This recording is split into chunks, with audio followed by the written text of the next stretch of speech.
आज हम श्री प्रकाश मिश्र के उपन्यास रूप तिल्ली की कथा पर शुरुआती चर्चा करेंगे।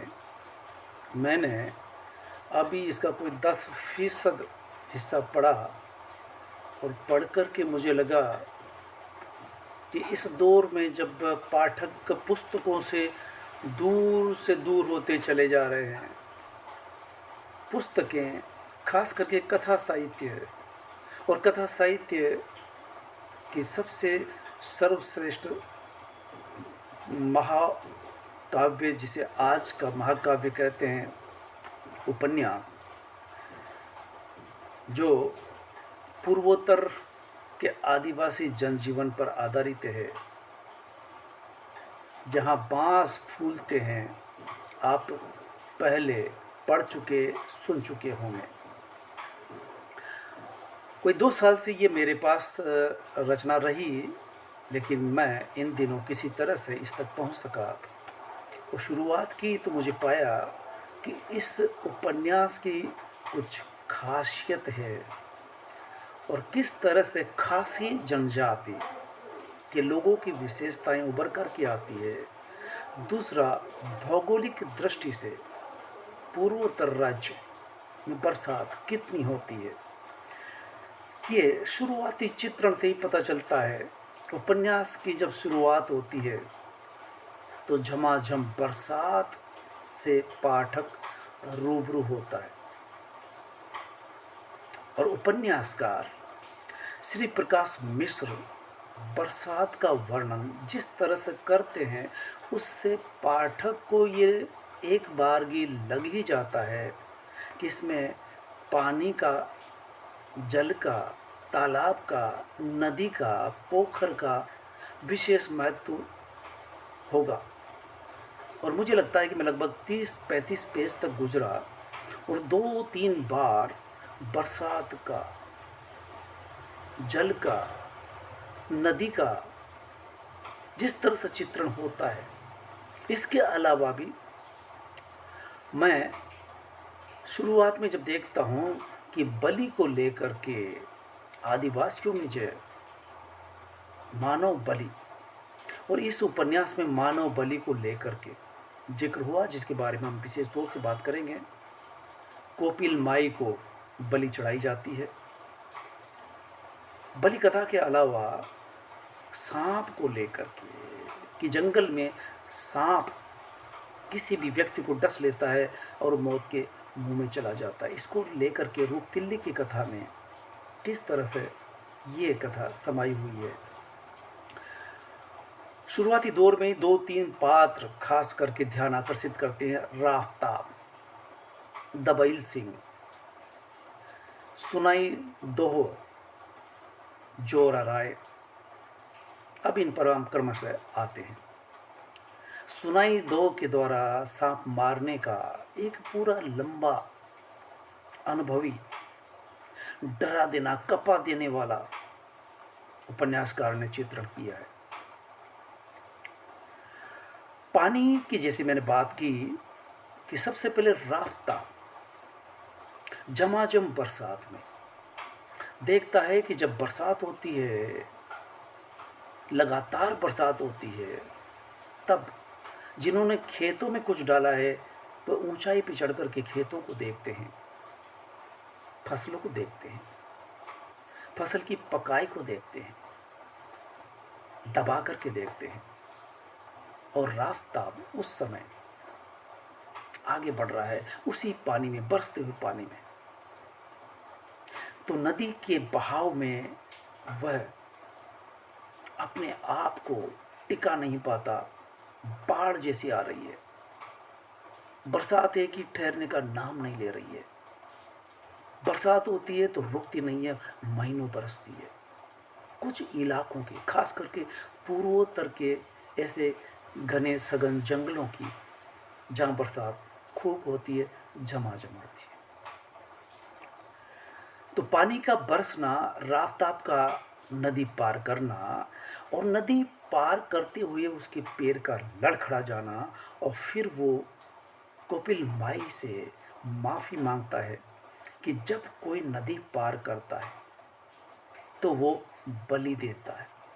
अगर मनुष्य बलि नहीं दे सके तो बकरे की बलि देता है, मुर्गे की बलि देता है। माई, मैं बहुत जल्दबाजी में था और ये ऐसी कोई बलि नहीं दे सका, लगता है माई आज मेरी ही बलि लेकर मानेगी। तो बलि को लेकर के बरसात का आना और बरसते हुए में नदी पार करना, नदी का उफान और नदी पार करते हुए उस व्यक्ति का, उस बलि का याद आना, फिर खुद को बलि के रूप में चढ़ जाना, कोपिल माई से माफ़ी मांगना, और अंततः वो जहाँ पहुँचता है वहाँ भी बलि की बात होती है। बलि किसकी चढ़ाई जाती है? मनुष्य की ही बलि चढ़ाई जाएगी, लेकिन खास मनुष्य की, जिसमें खास लक्षण होंगे। अगर वो लक्षण नहीं है तो उस व्यक्ति की बलि नहीं चढ़ सकती, वो छोड़ दिया जाएगा। और ऐसे में अगर जो भी मिला उसकी बलि चढ़ा दी जाएगी।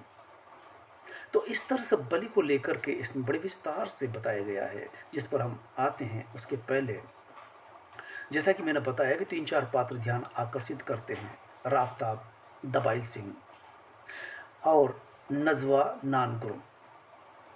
तो राफ्ताब जब नदी पार करता है बरसात में, और इसके बाद दबाइल सिंह दूसरे गांव का रहने वाला। दबाइल सिंह के कोई आगे पीछे नहीं है, माँ बाप नहीं है, उसने दूसरों के घरों में काम किया है, जो भी खाने को दे दे उसके यहाँ काम करता है। अब वो जवान हो रहा है, इसको देखते हुए सामूहिक रूप से उसे कुछ झूम खेती के लिए जगह दे दी जाती है और वो झूम खेती करता है। और इसी दौरान वह भी किसी गांव के लिए आगे बढ़ता है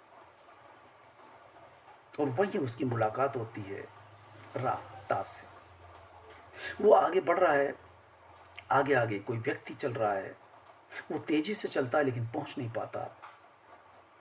तब उसके मन में आती है कि रास्ता लंबा है और कोई व्यक्ति है तो हमरा ही बनेगा, इसलिए वो आवाज़ देना चाहता है।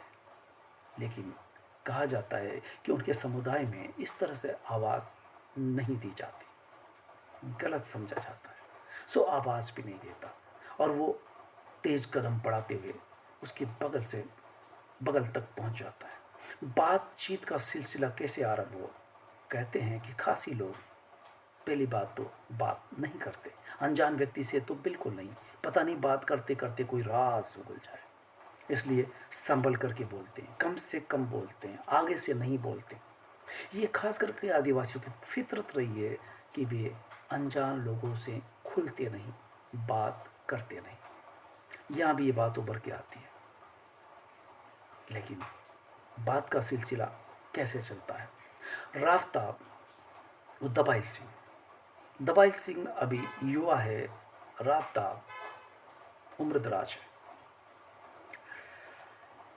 इसके बावजूद दबाइल सिंह बातचीत कैसे आरंभ करे, इसके लिए वो पहले गुनगुनाता है, धीरे धीरे धीमे धीमे गुनगुनाता है, ताकि ये न कह सके कि उसने बात की शुरुआत की। इस तरह से गुनगुनाता है कि उसकी आवाज़ किसी तरह से राफ्ताब तक पहुँचे, लेकिन इतनी ऊंची नहीं लगे, लेकिन थोड़ी सी इतनी ऊंची हो कि उस तक पहुँच भी जाए। और इस तरह से गाने गाते हुए, और ऐसा बताया जाता है कि भाषा आंखों की भी भाषा होती है। जब नहीं बोलते लोग, साथ चलते हैं, तो आंखों से जो इशारे होते हैं, जो भाव होते हैं, उससे भी उसकी भी भाषा होती है। जब आदमी मूक होता है, जब आदमी मौन रहता है, फिर वो आंखों से बहुत कुछ बोलता है। तो यहाँ बताया गया है कि आंखों की भी एक भाषा हुआ करती है। तो शुरुआत होती बातचीत की कि तुम कौन हो और कौन कौन है। तो दबाइल सिंह कहता है कि सब है।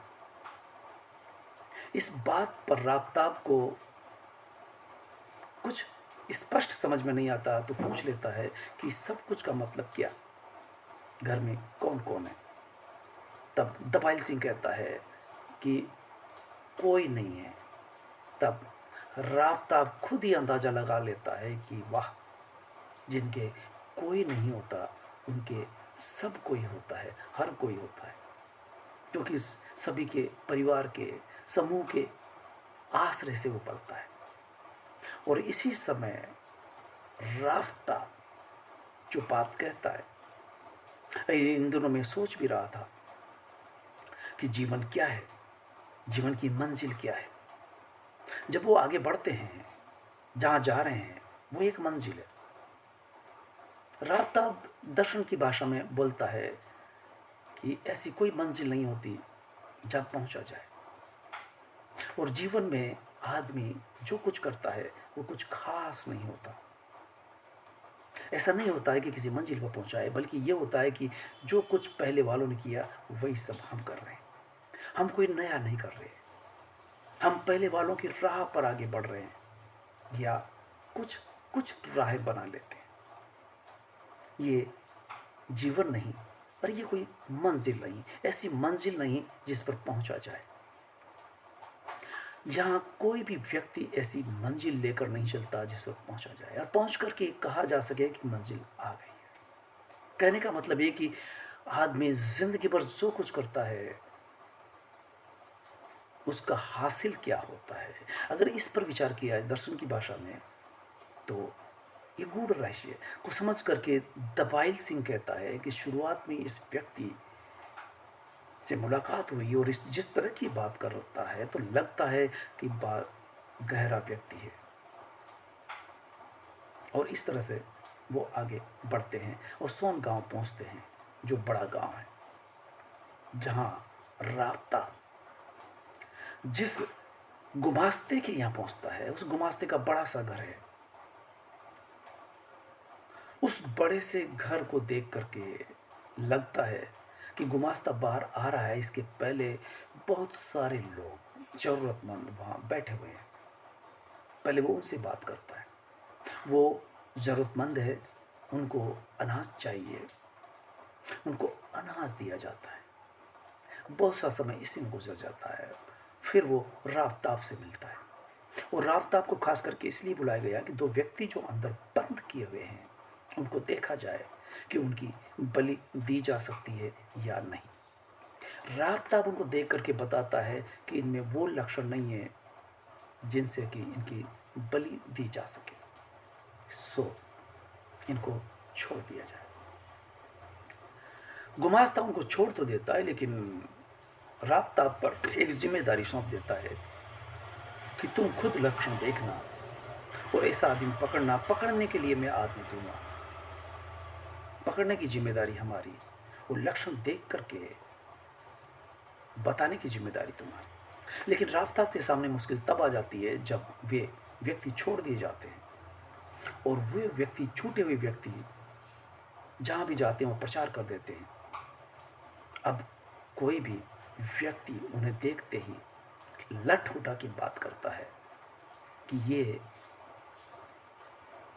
बलि चढ़ाने के लिए आदमी लक्षण देख करके खोज रहे हैं, इसलिए उसकी और मुश्किल खड़ी हो जाती है। तो बलि लक्षणों पर होती है। इसी को बात को लेकर के मुझे लगता है कि उपन्यास में जो आया है मैं उसको सुनाई देता हूँ कि किस तरह से बलि को लेकर के रचनाकार ने वर्णन किया है।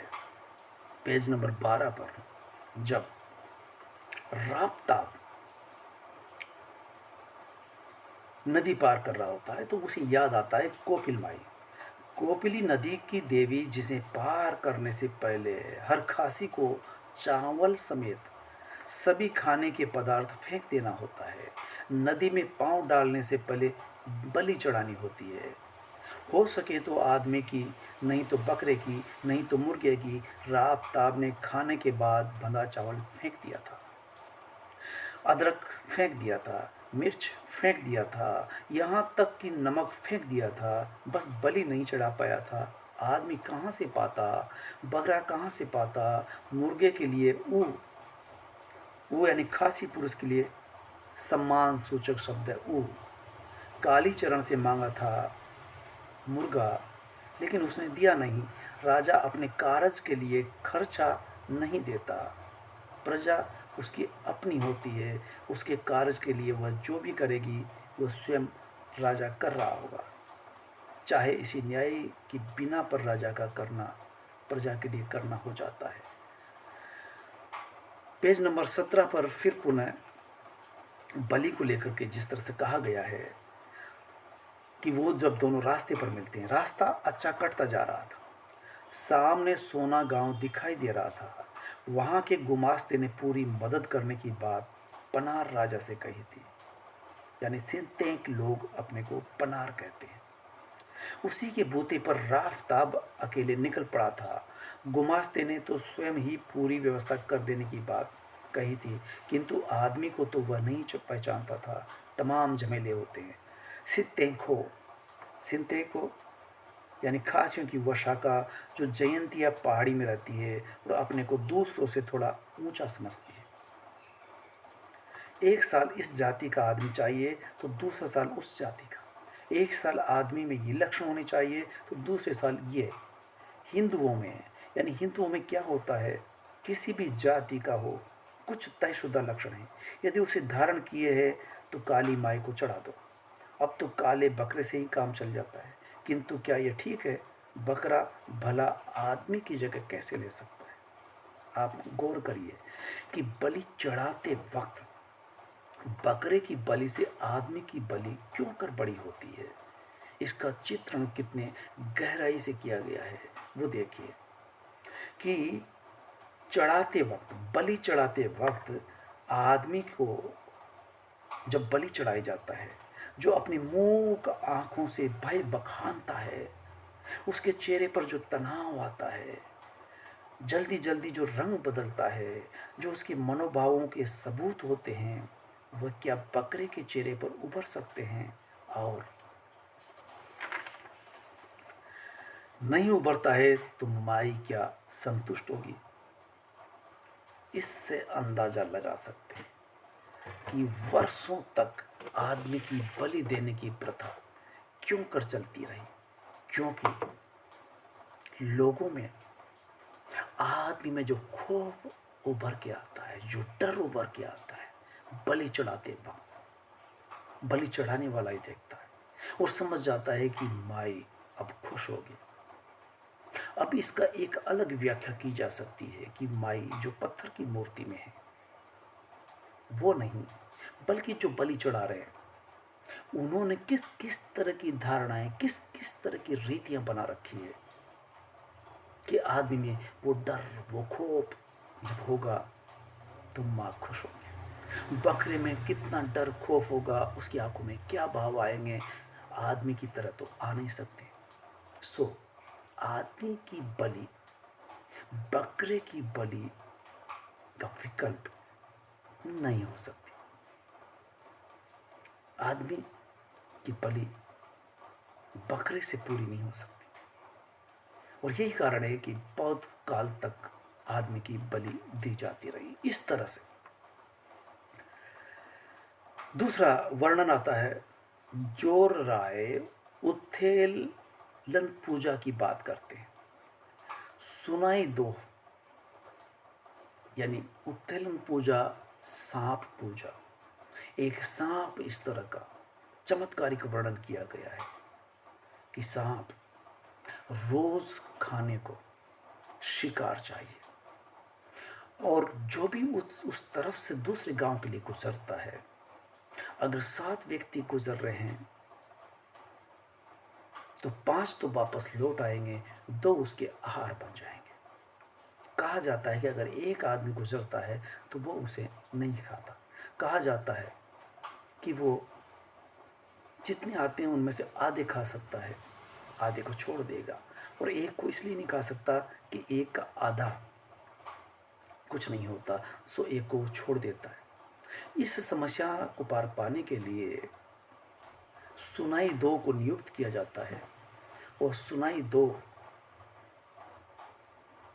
भी जाने से डरता है कि किस तरह से उसे उसकी पूजा की जाए, उसे रज़ामंद किया जाए, उसे राज़ी किया जाए कि भाई निश्चित मात्रा में आपको पेट पूजा के लिए दिया जाए, बाकी जो लोग गुजरते हैं उसको ना खाया जाए।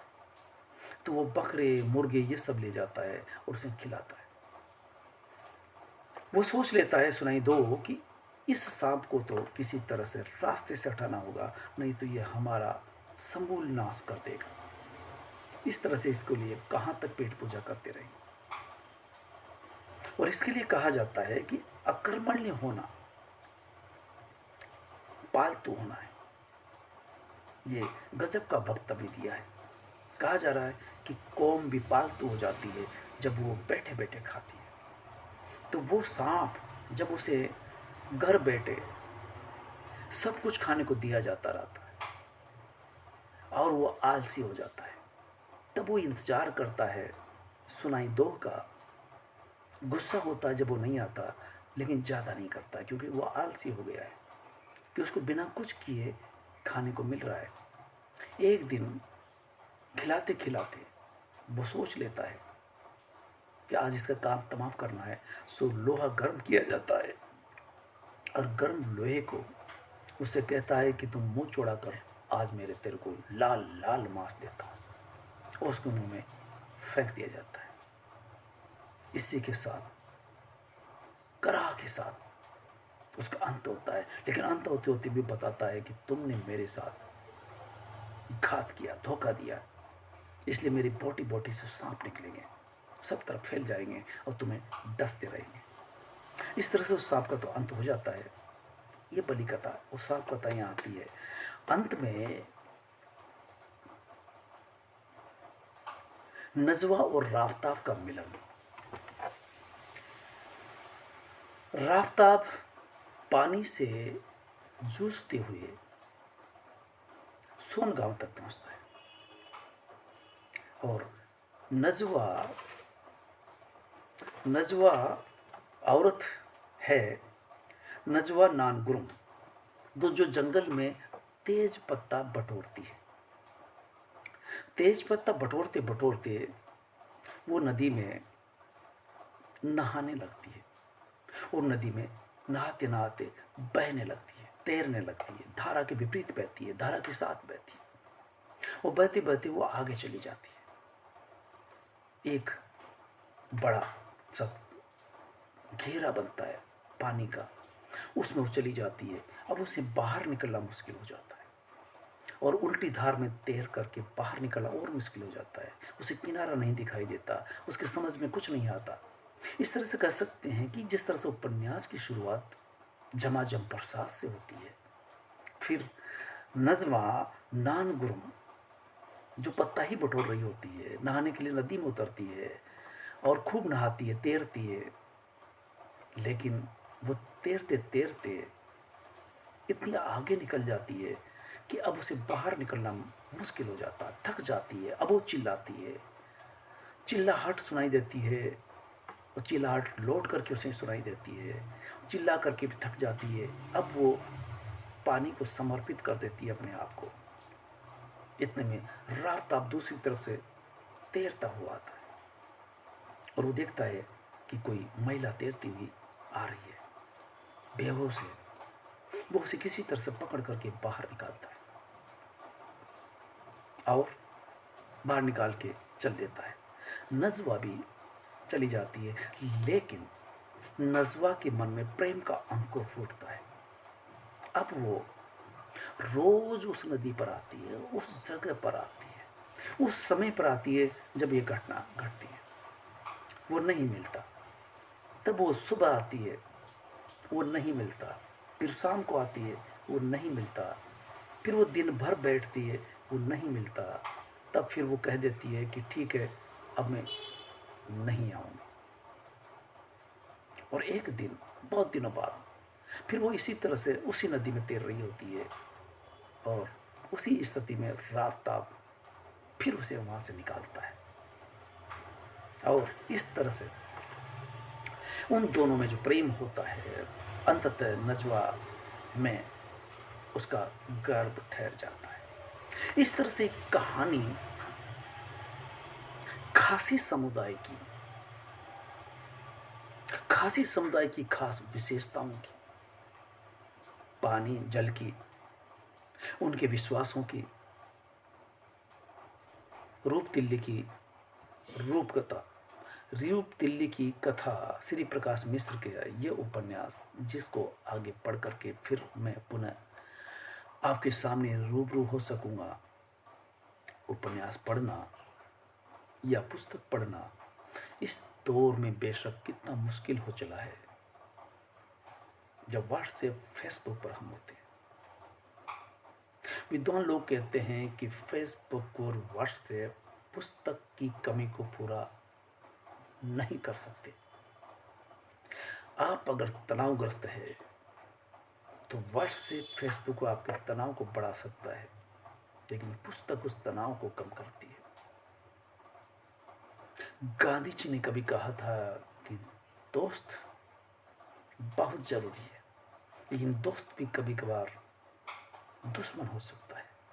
लेकिन पुस्तक की दोस्ती कभी भी दुश्मनी में तब्दील नहीं हो सकती। पुस्तक एक अच्छी दोस्त होती है।